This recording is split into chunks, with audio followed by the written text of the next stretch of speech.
राम राम राम राम राम राम। हे नाथ, हे मेरे नाथ, मैं आपको भूलूं नहीं। राम। आज का सत्संग परम श्रद्धेय स्वामी जी महाराज का 23 नवंबर 1994 विराट नगर नेपाल में ये परम श्रद्धेय महाराज जी का सत्संग हुआ। उसी पे हम लोग चर्चा करते हैं। सबसे पहले विवेक की आवश्यकता है। सबसे पहले विवेक नाम किसका है कि अलग अलग जानना, अलग अलग जानना, पृथक भावे धातु से विवेक बनता है। मानो सत असत, नित्य अनित्य, सार असार, कर्तव्य अकर्तव्य, हेय उपादेय, इन चीजों को लेकर के अलग अलग जानने का नाम विवेक है। अलग अलग इन चीजों को लेकर के अलग अलग जानने का नाम विवेक है। ये खाने योग्य है, ये खाने योग्य नहीं है। ये कर्तव्य है, ये मेरा कर्तव्य नहीं है। ये शरीर अनित्य है, स्वयं नित्य है। इन चीजों को लेकर अलग अलग जानने का नाम विवेक है। तो पारमार्थिक साधन करने वालों के लिए बहुत आवश्यक है, बहुत आवश्यक है। वास्तव में जो स्वर्ग और नरक में जाने वालों के लिए भी विवेक जरूरी है, परंतु आध्यात्मिक उन्नति चाहते हैं तो उनके लिए तो वो खास आवश्यक है विवेक। विवेक नाम है शरीर और शरीरी को अलग अलग जानने का नाम विवेक है। भगवान ने पहले सत असत, नित्य अनित्य बताया। शुरू शुरू में जब भगवान ने उपदेश दिया गीता जी का, तो सत्य है, ये असत्य है, ये नित्य है, ये अनित्य है, ये विनाशी है, ये अविनाशी है, ये शरीर है, ये शरीर है, उसको खास जानने का है कि शरीर अलग है और शरीरी अलग है। तो शरीर और शरीरी ये दो है। समझाने के लिए शरीरी कहा है, जबकि शरीर से शरीरी का कोई संबंध नहीं है, दूर तक कभी हो नहीं सकता, असंभव। लेकिन समझाने के लिए शरीरी नाम दिया है। तो शरीरी और शरीर ये दो है। ये विवेक सबसे पहले होना चाहिए, तब साधन ठीक चलेगा। तब साधन ठीक चलेगा। शरीर से मैं अलग हूं, मेरे से शरीर अलग है, ये ज्ञान होना चाहिए। जैसे हम जिस कमरे में बैठे हैं, जिस मकान में बैठे हैं, वो मकान से हम अलग हैं, तभी तो हम बाहर निकल जाते हैं। हम मकान थोड़ी है। ऐसे ही हम शरीर से अलग हैं, तब एक शरीर को छोड़ के दूसरे शरीर में चले जाते हैं। तो ये ज्ञान होना चाहिए कि हम अलग हैं, ये शरीर अलग है। कहते हैं ये ज्ञान कैसे हो कहते हैं, कैसे कहते हो, ये ज्ञान है अपने को, ये ज्ञान अपने को, अपने को ये ज्ञान है। ज्ञान का आदर कम करते हैं, ज्ञान को महत्व कम देते हैं, नहीं देते हैं महत्व। इसको विवेक सबको है, महत्व नहीं देते हैं। इस विवेक के लिए दो तरह की बातें शास्त्र में आती है। एक विवेक होता है, एक विवेक है। विवेक होता है ये बात ज्यादा आती है, विवेक है ये बात बहुत कम आती है। शास्त्रों में, सुनने में, करने में ये बात अस विवेक जब देई विधाता ऐसे आया है। और बिनु सत्संग विवेक न होई, विवेक होने की बात आई है। और गीता जी में लिखा है प्रकृतिम पुरुषम चैव विद्यनादि उभावपि। प्रकृति और पुरुष को तुम अनादि समझो। जब प्रकृति पुरुष अलग अलग हैं, तो प्रकृति और पुरुष का विवेक भी अनादि है। हुआ कि नहीं हुआ? प्रकृतिम पुरुषम चैव। तो इस बात से हमें किस श्लोक से पता चलता है कि विवेक तो है हमारे साथ। विद्यनादि, विद्यनादि अनादि, दोनों को तुम अनादि समझो। जब प्रकृति पुरुष अनादि बताया और इनका भेद भी अनादि बताया, तो ये विवेक ही तो हुआ ना। भेद जब अनादि बता रहे हैं तो विभेद कहो चाहे विवेक कहो, दोनों अनादि हैं, परंतु इस तरफ लक्ष्य कम है। शास्त्रों में भी इस तरफ का लक्ष्य कम है। और क्या कहते हैं? विवेक होता है। ये बात कही गई है। तो विवेक होता नहीं है, विवेक जागृत होता है, विवेक की तरफ लक्ष्य होता है। हमारे विवेक की तरफ लक्ष्य नहीं है, नहीं है। वो विवेक कहाँ से होता है जी? वो विवेक होता नहीं है, वो विवेक है, पर वो विवेक जागृत होता है सत्संग से। जैसे हम स्वामी जी महाराज की सत्संग सुनते हैं, तो उस सत्संग से हमारा विवेक जागृत होता है तत्काल। ऐसे लगता है कि हम अंधेरे में से प्रकाश में आ गए। महाराज जी की बात सुनते सुनते ही प्रकाश मिलता है। कितना विलक्षण सत्संग है, बड़ी भारी लाभ की बात है हमारे लिए। अरबों खरबों रुपए कुछ नहीं है, इन महाराज जी की प्रवचन ऐसे हैं, वो कोई कीमत नहीं रखते हैं। संसार रहेगा ही नहीं है, क्या कीमत रखता है? और महाराज जी हमें रहने वाली बात बताते हैं, हमारे को ऐसा जीवन देते हैं जहाँ अमर अमर अमर जीवन प्राप्त होता है महाराज जी की वाणी से। अब देखिए, हमारा विवेक की तरफ लक्ष्य नहीं है। वो कैसे होता है विवेक? उस विवेक होता है सत्संग से, होता नहीं है, जागृत होता है, भगवान की कृपा से हो जाता है। तो शरीर और शरीर हम दो हैं। भगवत गीता में सबसे पहले ये प्रकरण आया है, पहले पहले सबसे पहले दूसरे अध्याय के 11वें श्लोक से 30वें श्लोक तक 20 श्लोकों में इसका विवेक का ही वर्णन है, शरीर और शरीरी। इसको कहीं कहीं भी इसमें आत्मा अनात्मा ये शब्द बीच में नहीं आए। हाँ, इसको कहीं आत्मा अनात्मा का विवेक कहते हैं, परंतु आत्मा अनात्मा ये विवेक नहीं है, 20 श्लोकों में नहीं है। ये शरीर और शरीर का विवेक है। क्योंकि हम आत्मा का अगर लेकर के विवेचन करेंगे ना, तो ये आत्मा और यह शरीर कहेंगे। लेकिन भगवान ने ऐसा विचित्र शब्द लाए हैं, शरीरी। ये शरीरी, एक शरीरी यानी हम शरीरी, और यह शरीर।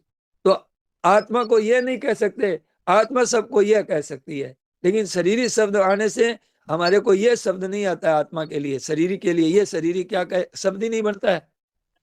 तो देखिए, 20 श्लोकों में आत्मा अनात्मा शब्द नहीं आया है। 20 श्लोकों में ईश्वर ब्रह्म जीव जगत ये सब शब्द आए ही नहीं, जीव शब्द भी नहीं आया है 20 श्लोकों में। इतना विलक्षण वर्णन किया है भगवान ने। शरीर और शरीरी आया है, देह और देही, ऐसा यह विवेचन आया है। तो ये शरीर और शरीरी का विवेक है, और ये हम सबको है। ध्यान दीजिए, 3 बात बताई। एक नया पैदा होता है, एक शास्त्र में है, और एक अपने को हमारे को विवेक है। ये एक तो आपको रामचरितमानस से बताई, और एक शास्त्रों में ऐसे विवेक आता है, और एक महाराज जी ने जो अपना आविष्कार किया है वो कहते हैं कि विवेक है। और बहुत विचित्र बहुत विचित्र महाराज जी ने खोज की है। और प्रमाण दिया है, प्रकृति पुरुषम चाहिए विद्यनादि उभावपि।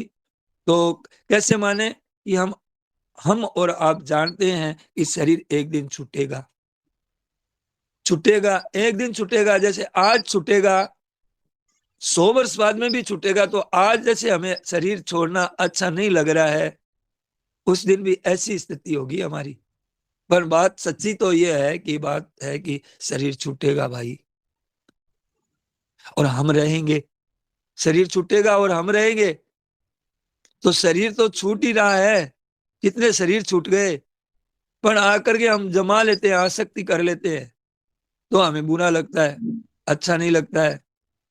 तो शरीर तो छूट ही जाएगा। तो हमारी सदगति दुर्गति होती है। कहते हैं ये स्वर्ग में गया कि कहते हैं ये नरक में गया कि ये 84 लाख योनि में गया कि ये देवता बन गया कि इसका कल्याण हो गया। तो कल्याण भी हमका हमारा खुद का ही होता है। शरीर यहाँ ही रहता है, तो शरीर यहाँ रहने वाला और हम जाने वाले। ये शरीर रहने वाला, हम मकान पड़ा रहता है, घर के बाहर निकल जाते हैं हम, तो हम थोड़ी मर जाते हैं। अच्छा, महाराज जी कहते हैं ये ज्ञान किसको नहीं है? ये सबको ज्ञान है। कोई आप कह सकते हैं कि हम अलग नहीं है? अलग जानते हैं? नहीं, तो हम जानते हैं इस बात को। कैसे जानते हैं? हम अपने माता जी का, पिताजी का, दादाजी का, इनका श्राद्ध तर्पण करते हैं कि नहीं करते हैं? उनके लिए श्राद्ध करते हैं, तो हमारे सामने तो उनका शरीर राख हो गया था। लेकिन फिर किसके लिए करते हैं? कि वो हैं, कहीं भी हैं, स्वामी जी महाराज हमारे घर आए थे, तो मैंने कहा महाराज जी हमारी माँ होती तो कितनी प्रसन्न होती। तो महाराज जी ने कहा जहां है वहां प्रसन्न होते हैं। जो ऐसा मतलब, तो हमारे माता पिता दादा दादी चले गए, पूर्वज जो पीढ़ियों में थे है, तभी तो हम तर्पण उनके नाम से करते हैं, दान करते हैं उनके नाम से, ब्राह्मण भोज कराते हैं। तो उनको दिन मनाते हैं कि नहीं मनाते हैं, उनके लिए जल देते हैं, गंगा जल देते हैं कि नहीं देते हैं उनके नाम से। तो उनके शरीर तो नहीं गए, उनके शरीर तो यहीं रह गए, जला दिए गए हमारे सामने। तो सब पारलौकिक काम करते हैं कि नहीं करते हैं उनके नाम से। तो इसका मतलब क्या हुआ कि आप और हम सब जानते हैं इस बात को कि शरीर अलग है और शरीर ही अलग है, पर जानते हुए भी हम इसको मतलब गहराई से समझते नहीं है। तो शरीर से ये सब अलग है, इस बात को हम जानते हैं और मानते भी हैं, परंतु महत्व कम देते हैं। बस ये बीमारी है, महत्व नहीं देते हैं कि ये शरीर अलग है, हम अलग है। महत्व नहीं देते हैं, महत्व हम शरीर को ही देते हैं। शरीर को मरने से अपना मरना मान लेते हैं, विवेक को कम महत्व देते हैं। तो इस विवेक को महत्व देना है, इसको ठीक अपने स्वीकार कर लेना है, मान लेना है कि शरीर अलग है, मैं अलग हूं, अपना स्वरूप अलग है, ये नित्य प्राप्त है। अपना स्वरूप हमें नित्य प्राप्त है, कभी हुआ ही नहीं है प्राप्त, वही तो हमारा है। पर हमने भूल से, अविवेक से इस शरीर संसार को ही नित्य प्राप्त मान लिया। ऐसे ही जीते रहेंगे, हम जी नहीं रहे, हम मर नहीं रहे हैं, जी रहे हैं। इस विवेक के ऊपर ही अपने को दृढ़ता से रहना है, तब तो ठीक ठीक तरह से तो ये विवेक हुआ ना। अब विवेक होने से क्या हुआ कि हमारे शरीर का संबंध है, तो संबंध है, तो ये संबंध जो शरीर के साथ में अभी संबंध है ना, ये अविवेक जन्य है। ये है, ये विवेक ये कहेगा, ये विवेक हमें ये कह रहा है अभी तत्काल में कि ये जो संबंध हमने शरीर संसार के साथ में, जो हमने एक संसार बना रखा है मैं मेरे का, ये तो अविवेक सिद्ध है, अविवेक जन्य है। तो होते ही विवेक होते विवेक होते हुए भी अविवेक रहता है, ध्यान दीजिए। तो अब हमें विवेक से अविवेक को दूर करना है, ये हमारा उद्योग है, ये हमारा खास काम है, ये हमारा पुरुषार्थ है कि हम शरीर नहीं है, हम शरीर नहीं है और शरीर हमारा नहीं है।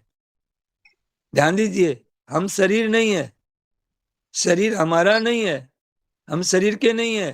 तीन बात ध्यान रखिए, हम शरीर के नहीं है, हम स्वयं खुद शरीर के नहीं है।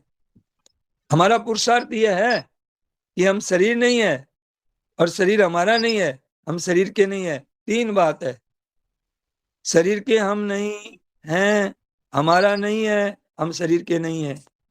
ये ठीक जान लेना, पहले याद कंठस्थ कर लेते हैं, फिर उसका अनुभव करते हैं। तो शरीर मैं नहीं हूं, मेरा नहीं है, ऐसा अनुभव करना है। तो शरीर के साथ हमारा संबंध अविवेक जन्य है। तो वो संबंध दो तरह का है, शरीर के साथ हमारा संबंध एक भेदभाव का है और एक अभेद भाव का संबंध शरीर के साथ में है। इसको भी समझना है अपने को। हमारा माना हुआ संबंध दो तरह का है, अभेद भाव का संबंध है। अभेद भाव का संबंध क्या है, मैं हूं, मैं शरीर हूं, मैं बस ऐसा लगता है कि बस शरीर रूपी हो गया, मैं इतना आसक्त हो गया कि हमें ऐसा लगने लग गया। एक तो कहते हैं कि मेरा धन है और एक कहते हैं मैं धनी हूं, यानी धन के साथ में इतनी एकता कर ली कि बस अपने को धन स्वरूप ही समझने लग गया। ऐसे ही शरीर अलग होते हुए भी शरीर के साथ में इतनी आसक्ति कर ली कि मैं शरीर, मैं हूं। ये तो आपको भेदभाव का संबंध, एक अभेद भाव का संबंध। मैं जानता हूं, मैं हूं, मैं ऐसा जानता हूं, मैं समझता हूं, मैं ऐसा हर चीज में ऐसा करते हैं। मैं बलवान हूं, मैं सुखी हूं, मैं दुखी हूं, यानी शरीर के साथ में, संसार के साथ में इतने अभेद भाव का संबंध है। और शरीर मेरा है, ये भेदभाव का संबंध है। क्यों? शरीर हम दो हैं, शरीर और हम दो हैं। शरीर मेरा हुआ, अब इसमें दो भाव प्रकट हो रहे हैं, और उसमें केवल एक ही भाव प्रकट हो रहे हैं कि मैं शरीर हूं और यह शरीर मेरा है, यानी मेरा कहने वाला अलग है। तो शरीर के साथ एक हुआ तो शरीर मैं हुआ, तो मैं हुआ, ये भाव अभेद भाव का संबंध है। और शरीर मेरा है, ये भेद भाव का संबंध है। मैं आजकल बीमार हूं, मैं आजकल बीमार रहता हूं, तो अभेद भाव कर ली शरीर के साथ में। शरीर हुआ है बीमार, हम बीमार हुए नहीं। हम बीमारी को जानते हैं, शरीर की अवस्था को जानते हैं, परिस्थिति को जानते हैं, और जानने वाले में तो कोई चीज पहुंच सकती नहीं। पर क्या करते हैं कि हम अविवेक के कारण इसके साथ इतने घुल मिल गए कि हमें ये लगने लग गया कि शरीर बीमार होने से हम ही बीमार लगने लग गए। शरीर के मरने से हमको ऐसा लगने लग गया कि हम ही मर जाएंगे। तो क्या मेरा शरीर बीमार है, ये भेदभाव का संबंध है। ये दोनों ही संबंध ये अविवेक जन्य है। ध्यान दीजिए, अविचार जन्य है, बिना विचार बिना विवेक के हैं। विवेक ठीक हो जाए तो ये भेद मिट जाएगा। शरीर मैं हूं, शरीर मेरा है, शरीर मैं हूं, वो तो फिर यहां से मरकर तुम कैसे जाओगे? शरीर मेरा है तो, मैं है तो मर करके जाते हो कि नहीं जाते हो? माता पिता का दिन मनाते हो कि नहीं मनाते हो? शरीर तो मरने पर भी यहीं पड़ा रहता है, इसमें जीव चला जाता है। जीव, जीव किसको कहते हैं? परमात्मा का अंश है, पर संसार को मानता है, इसलिए इसका नाम जीव है। उसको लगता है ऐसा स्वप्न की तरह, होता कुछ नहीं है पर दुख पाता है। क्यों? कि शरीर संसार तो दुखालय है, जिसको मानेंगे वैसा आएगा। तो शरीर मैं नहीं हुआ, शरीर मेरा नहीं हुआ, मैं और शरीर अलग है, ये विवेक है। मैं और है, शरीर अलग है। विवेक होने से भी शरीर को हम एक मिले हुए, हम एक हो गए, ये गलती हुई है। विवेक होने पर भी अविवेकी हो गए हम। गलती में एक बड़ी गलती हुई, इस गलती में भी एक बड़ी गलती हुई, बड़ी गलती। अब ध्यान देना थोड़ा, वो बड़ी गलती क्या है? बड़ी नहीं, बहुत बड़ी गलती। वो बहुत बड़ी गलती है। क्या क्या क्या ये स्वभाव है कि गलती को गलती मान लेने पर गलती मिट जाती है? ध्यान देना थोड़ा सा, बहुत बड़ी गलती। तो गलती का ये स्वभाव क्या है? गलती का स्वभाव बता रहे महाराज जी, गलती का स्वभाव बता रहे कि जिस दिन हमें कोई गलती का पता चल जाता है ना, हमें ये गलती है, तो उस दिन हमारी गलती मिट जाती है। जो भूल होती है, भूल के मिटने पर, भूल का पता लगने पर भूल मिट जाती है, तो ये कायदा है। परंतु कब? जब उस भूल को हम भूल मान ले, मिटा दें तब। नहीं मिटे तो नहीं मिटती है। तो इसके साथ हमारा संबंध है। मैं शरीर हूं, शरीर मेरा है, ये संबंध भूल जन्य है, भूल जनित है। अविवेक से कहो, अनजान से कहो, अज्ञान से कहो, न जानने से कहो, मूर्खता से कहो, बेसमझी से कहो, एक ही बात है। ये भूल है हमारी शरीर के साथ में, और भूल को भूल स्वीकार कर लें तो भूल नहीं रहेगी। मार्मिक बात बताइए, आप ध्यान नहीं देते हैं। इसमें एक बड़ी भूल क्या होती है कि शरीर को ही हमने मुख्य मान लिया, ये बड़ी भूल हो गई। ये बड़ी भूल है। इसको मुख्य नहीं मानना है, अपने स्वयं को मुख्य मानना है कि शरीर बदलता है, इसकी क्या है, इसमें कोई ये नहीं है, इसमें कोई तत्व नहीं है। अपने को गौण मान लिया, ये बड़ी भारी गलती हुई है। जितना व्यवहार करते हैं शरीर की मुख्यता को लेकर करते हैं, स्वयं की मुख्यता को लेकर नहीं करते हैं। अगर हम स्वयं की मुख्यता को लेकर करें तो आज हम बहुत अच्छे सत्संगी हो जाएं, बहुत अच्छे आगे बढ़ जाएं। बरोबर भी नहीं करते हैं जितनी मतलब हम लोग गलती कर रहे हैं। शरीर बरोबर है, शरीर मुख्य है, इस वास्ते संग्रह करते हैं। शरीर मुख्य है इसी वास्ते तो संग्रह करते हैं, भोग भोगते हैं, संग्रह करके भोग भोगते हैं। कितने दिन भोगेंगे, कितने दिन संग्रह करेंगे? और भोग भोगने के लिए, संग्रह के लिए हम तत्पर रहते हैं। कितनी तत्परता से लोग काम करते हैं, संसार का, ऑफिस का, व्यापार का, कितना ध्यान रखते हैं। तो ये क्या है, ये क्या काम आती है बताइए? तो इससे ये क्या समझ शरीर की मुख्यता का है। महाराज जी ने कहा ना, आपको ध्यान में आ गया ना, ध्यान में आ गया ना। रुपए इकट्ठे करते हैं क्या है? तो शरीर के लिए ही करते हैं। आत्मा के लिए थोड़ी करते हैं। शरीर हम दो हैं, हमारे लिए रुपए इकट्ठे करते हैं, शरीर के लिए करते हैं। और भोग किस लिए भोगते हैं? भोग भोगते हैं, आराम करते हैं इस शरीर के लिए। तो हमारे लिए तो इस शरीर की मुख्यता हो गई, शरीर की मुख्यता हो गई भोग भोगना, संग्रह करना, और अपने स्वरूप की बहुत गौणता हो गई। ये बहुत बड़ी गलती है, इस गलती को मिटाना है। इसके लिए ये सत्संग है। हम जो चर्चा करते हैं, सत चर्चा सत्संग करते हैं, ये खास भूल मिटाना है। अपने को भूल मिटाने के लिए यहाँ अभी हम लोग का सत्संग ऑनलाइन चल रहा है, कि भूल मिट जाए हमारी। स्वामी जी महाराज की कृपा से ये हमारे को बहुत सुलभ हो गई बातें, बहुत जल्दी काम हो सकता है हमारा। तो ये खास भूल मिटाने के लिए ये सत्संग है। और नहीं मिटाया तो सत्संग बढ़िया नहीं हुआ, क्या फायदा हुआ? अच्छा सत्संग कब माना जाए? जब ये भूल मिट जाए। और भूल को मिटाना है और कुछ नहीं करना है। भूल को मिटाना और कुछ नहीं करना है।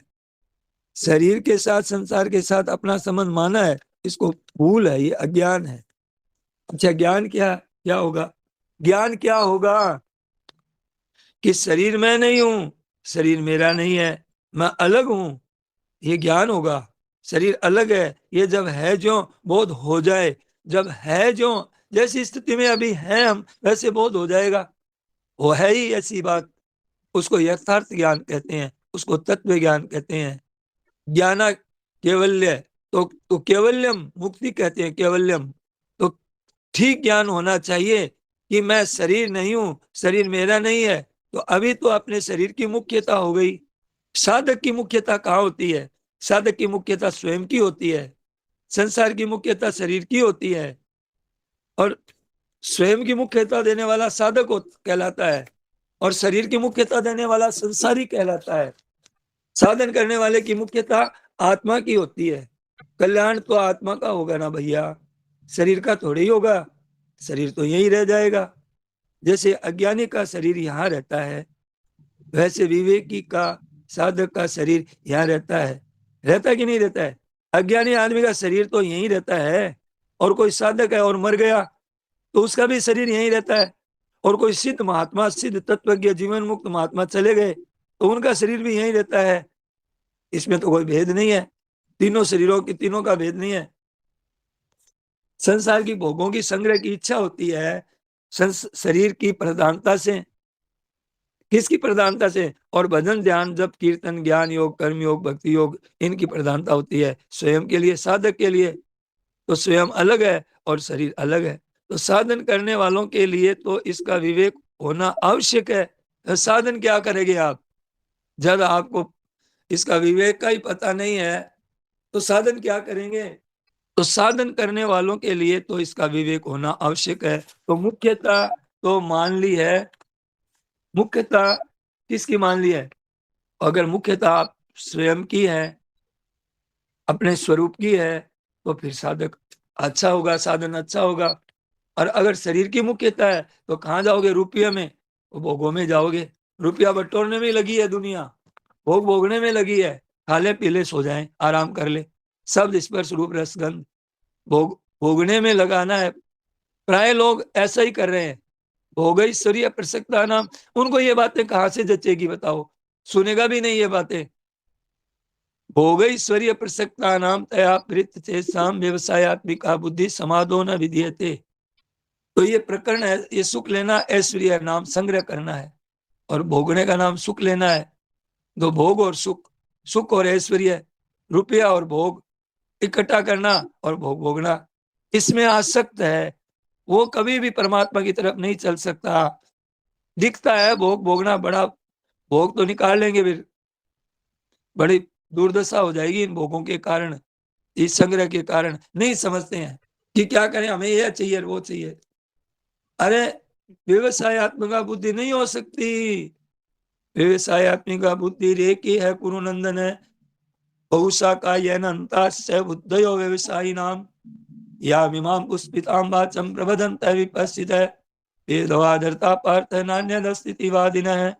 कामात्मान स्वर्ग परा जन्म कर्म फल प्रदाम क्रिया विशेष बहुलाम भोग ऐश्वर्य गतिम प्रति भोग ऐश्वर्य प्रसक्ता नाम तया प्रीत चेतसाम व्यवसायत्मिका बुद्धि समादो न विधीयते। ये 41, 42, 43, 44 दूसरे अध्याय के 41वें श्लोक से 44वें श्लोक तक 4 श्लोक आए हैं। अच्छा, व्यवसाय आत्मिका बुद्धि नहीं हो सकती इनकी, जो भोग और ऐश्वर्य में प्रसक्त है, यानी मुझे परमात्मा की प्राप्ति करनी है। तो अब व्यवसाय आत्मिका बुद्धि क्या है? कि हमें अपना कल्याण ही करना है, इसका नाम है व्यवसाय आत्मिका बुद्धि।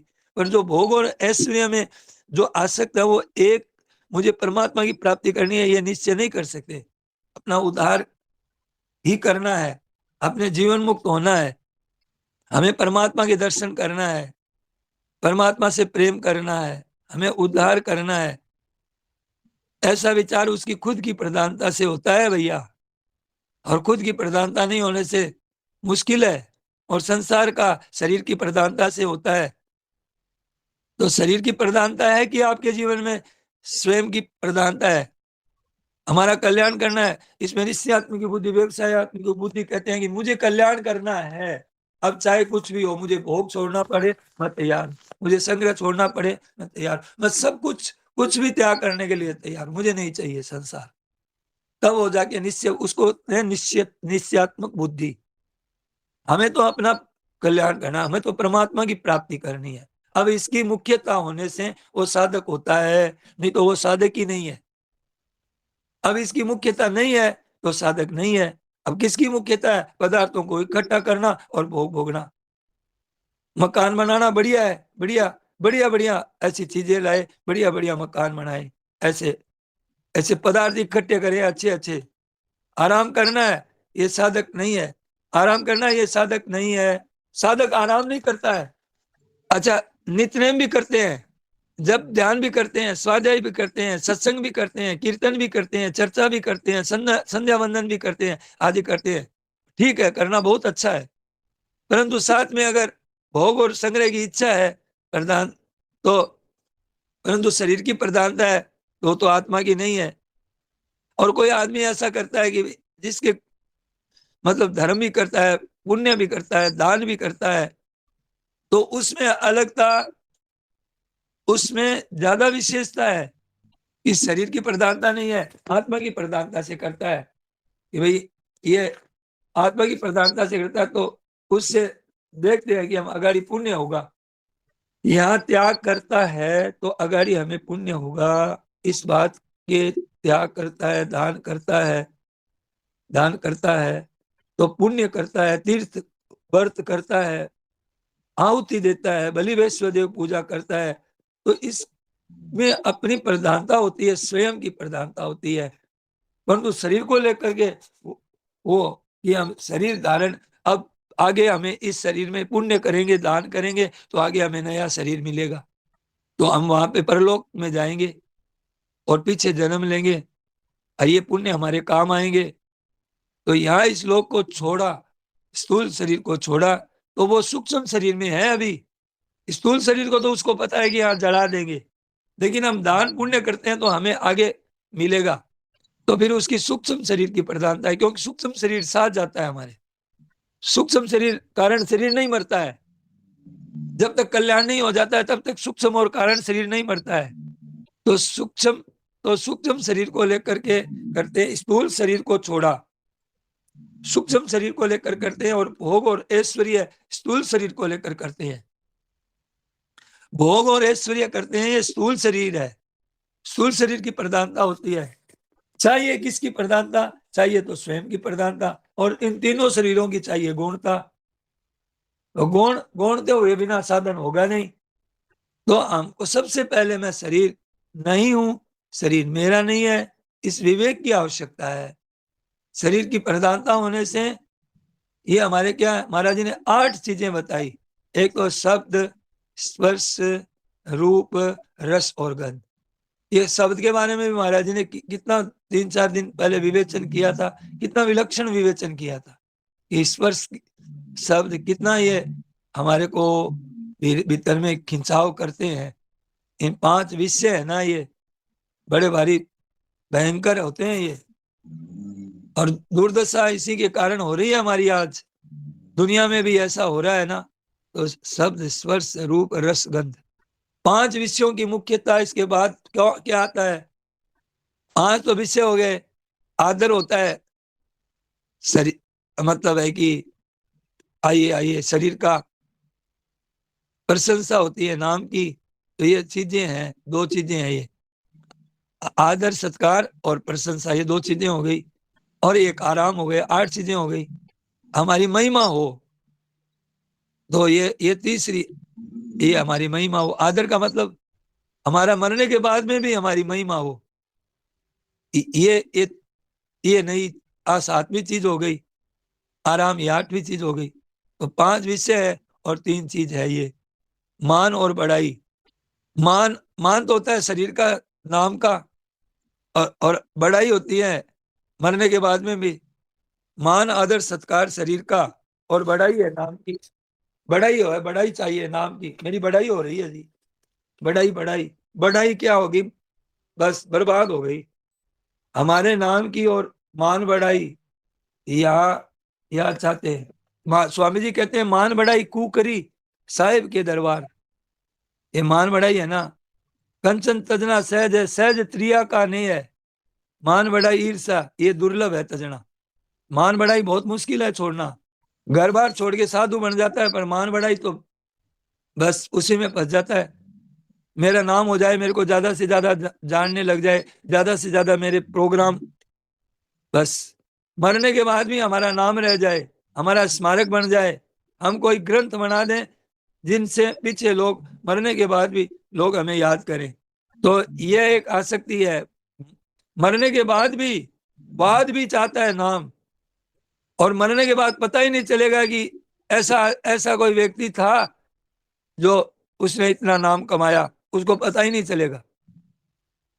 कहाँ याद रहेगी, कहाँ संसार की कितने जन्मों में कैसे कैसे हुए।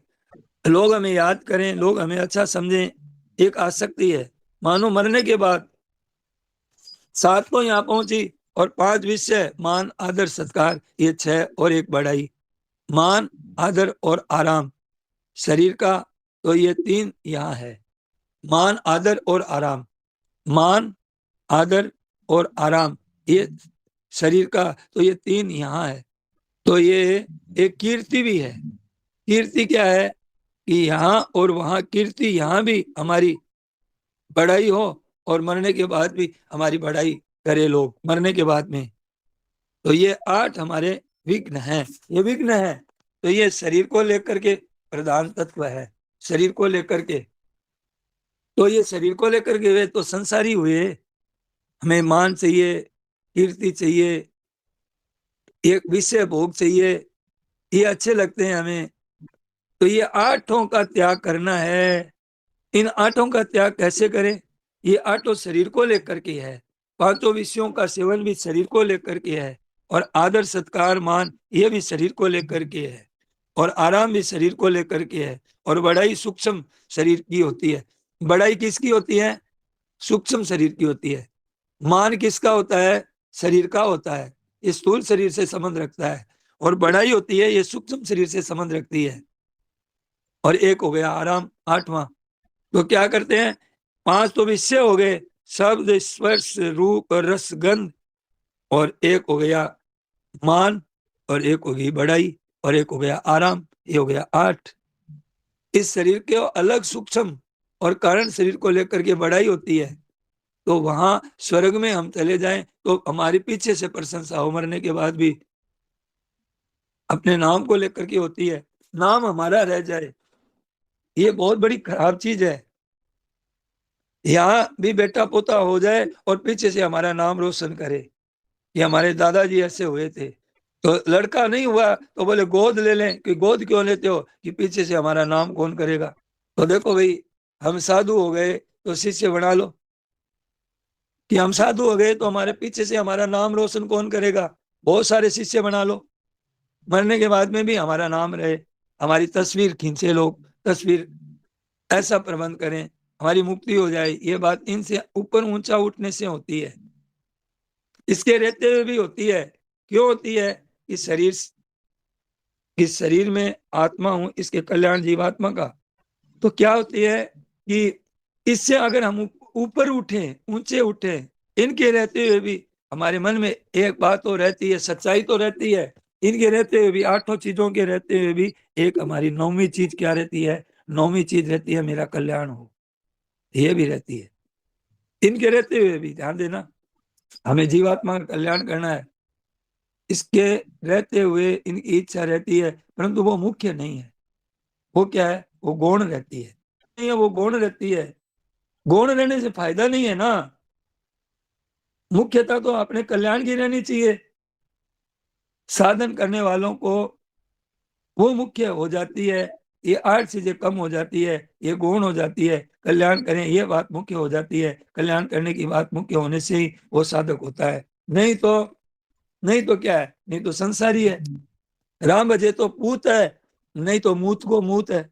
मूत में ही रहता है, मूत से ही आया है और मूत में ही जाएगा। राम भजे तो पूत है, नहीं तो मूत को मूत। तो ये देखिए, सबसे पहले इस विवेक की आवश्यकता है, तो इस विवेक को पहले धारण कर ले। इसके लिए तत्काल बात है, ये बहुत विशेष बात बता रहे हैं, तत्काल इसकी सिद्धि होती है। जैसे ही विवेक हुआ वैसे ही अंधेरा मिटा। जैसे ही बत्ती जगाई ना, बत्ती जगाते ही लाखों वर्ष का अंधेरा मिट जाता है। ऐसे विवेक होते ही तत्काल सिद्धि की प्राप्ति होती है, तत्काल।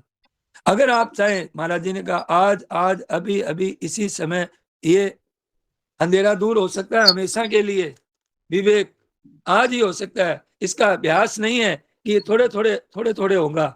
अभ्यास में अभ्यास नहीं होता है, विवेक में, विवेक में कभी अभ्यास नहीं होता। विशेष बात बता रहे हैं, अभ्यास नहीं, स्वीकृति होती है। इसको मान लेना होता है, अंगीकार कर लेना होता है। अभ्यास चीज किया जाए तो अभ्यास, तो बार बार इसका अनुष्ठान करना होता है, उसको कहते हैं अभ्यास। तटस्थो यत्नो अभ्यास है। अभ्यास का लक्षण पतंजलि योग दर्शन में लिखा हुआ है। अभ्यास का क्या लिखा है? उसकी स्थिति के लिए बार बार वैसा करना, उसका नाम अभ्यास है। मन को एकाग्र करने के लिए अभ्यास करते हैं, विवेक के लिए भी अभ्यास करते हैं, परंतु वास्तव में विवेक के लिए अभ्यास सिद्ध नहीं है, बात सच्ची नहीं है ये।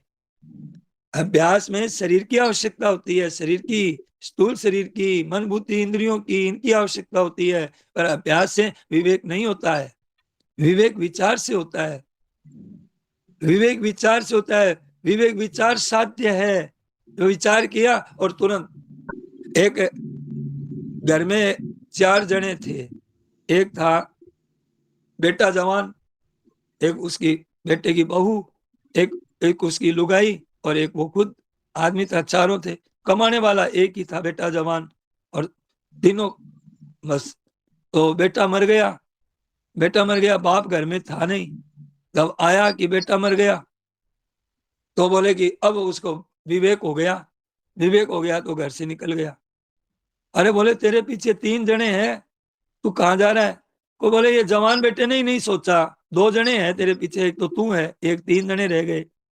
बोले इस जवान बेटे ने नहीं सोचा कि मेरे पीछे मेरे बूढ़े माँ बाप है और मेरी ये जवान लुगाई है, इसने ही नहीं सोचा, तो अब मैं क्या सोचूं, निकल ही गया। तो ये तत्काल हुआ कि नहीं हुआ? कितनी देर लगी? महाराज जी से पूछा कि महाराज जी विवेक की, विवेक और वैराग्य की बात बताइए, वैराग्य किसे कहते हैं? तो महाराज जी कमंडलू उठा करके और बोले मैं रवाना हो जाऊं फिर कभी आऊं ही नहीं, इसका नाम वैराग्य है। तो कितनी देर लगी, कितनी देर लगी बताओ? तो ये कहते हैं कि अभ्यास धीरे धीरे होता है, दीर्घ काल सत्कार पूर्वक, सत्कार पूर्वक दीर्घ काल तक सेवन करने से दृढ़ भूमि होती है, दृढ़ होना होता है, दृढ़ भूमि में दृढ़ होता है, बोध होता है, तो तत्काल होता है। अभ्यास नहीं है, विवेक होता है, वो तत्काल होता है। इस वास्ते विवेक को अपनाना चाहिए। अब महाराज जी ने कहा नारायण नारायण नारायण। फिर एक बात कही महाराज जी ने कि भाई लोग आपकी कोई शंका है तो पूछो, उटपटांग बात मत पूछना, इसी के संबंध में बात पूछना। तो महाराज जी से पूछा कि महाराज जी विवेक और अविवेक, बोले अविवेक और विवेक दोनों ही तो रहते हैं हमारे साथ में, विवेक के साथ में अविवेक के साथ में विवेक रहता है। तो महाराज जी कहते हैं विवेक का अभाव नहीं होता है कभी। अच्छा, अभाव का नाम न करना अथवा अधूरे विवेक नाम अविवेक है, अधूरे, अधूरे विवेक का नाम अविवेक है, ध्यान दीजिए। विवेक तो है ही, क्योंकि अविवेक तो किसी में नहीं है। पर हमारा अधूरा विवेक है, उसका नाम अविवेक है। साफ विवेक नहीं, अधूरे विवेक है, उसका नाम अविवेक कहते हैं। साफ विवेक को अविवेक नहीं कहते। साफ विवेक हो गया तो फिर कहना ही क्या पड़ेगा। अधूरे विवेक है, उसका अविवेक कहते हैं। अधूरे ज्ञान को अज्ञान कहते हैं। अधूरे ज्ञान को अज्ञान कहते हैं। किसी ने कहा कि महाराज जी, जानते हुए भी मैं अविवेक कर रहा हूं, तो अविवेक की आदत पड़ गई। अविवेक की आदत पड़े, विवेक कैसे हो? तो महाराज जी का आदत नहीं होती है अविवेक की। हम अविवेक पूर्वक काम करने की आदत है हमें। हम कोई ठीक से विधि जानते नहीं है, हमें अविवेक पूर्वक व्यवहार करने की आदत है। अविवेक की आदत नहीं है, अविवेक तो रहता है। तो विवेक की मुख्यता को लेकर काम करते हैं वो साधक होते हैं, और संसारी होते हैं वो अविवेक को लेकर के। संसारी होते हैं वो अविवेक को लेकर के। विवेकी आदमी होता है, साधक होता है, पहले विचार करेगा, विचार करेगा। बिना विचारे जो करे सो पाछे पछताए, काम बिगाड़े अपना जग में होता साए। बहुत विवेक पूर्वक काम करेगा, और ठीक विवेक पूर्वक काम करेगा और काम बिगड़ जाएगा तो रोएगा नहीं। अविवेक को लेकर के काम करते हैं वो संसारी होते हैं। अभी आपने 8 हेतु बताए। क्या बताया? 5 विषय बताए, मान, बढ़ाई, आराम। इनके कारण से अविवेक होता है, ध्यान दीजिए। 5 विषय हो गए, मान बढ़ाई। मान हो गया 6, बढ़ाई हो गई 7, और आराम हो गया 8। इनको कारण से ये अज्ञान, ये गड़बड़ हो रही है। मान बढ़ाई आराम, हाँ, इसको चाहते हैं जब ये सब काम होते हैं। तो इस संसार में बैठे हैं हम, व्यवहार में बैठे हैं। अब क्या करें, हम तो करना ही पड़ता है, हमें तो रुपया भी चाहिए, और संसार में बैठे हैं हम, तो संसारी हैं। लड़का लड़की का ब्याह भी तो करना है, अरे बूढ़ों की सेवा भी करनी है, इसके लिए हम काम करते हैं। तो ये अविवेक है, अविवेक को मुख्य लेकर करते हैं। अरे करो, कौन मना करता है? कार्य करने के लिए बंद थोड़ी करना है, पर विवेक पूर्वक करो। ये कार्य करते हैं तो ये कार्य तो करना है, पर अविवेक नहीं रखना है।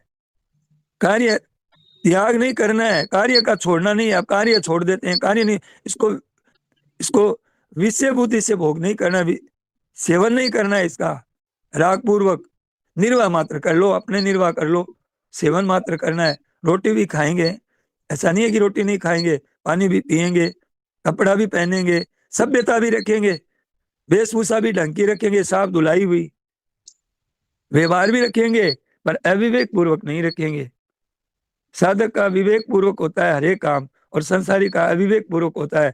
नारायण नारायण नारायण। हे नाथ, हे मेरे नाथ, मैं आपको भूलूं नहीं। सबको प्रणाम। सियावर रामचंद्र की, मोर मुकुट वंशी वाली की जय।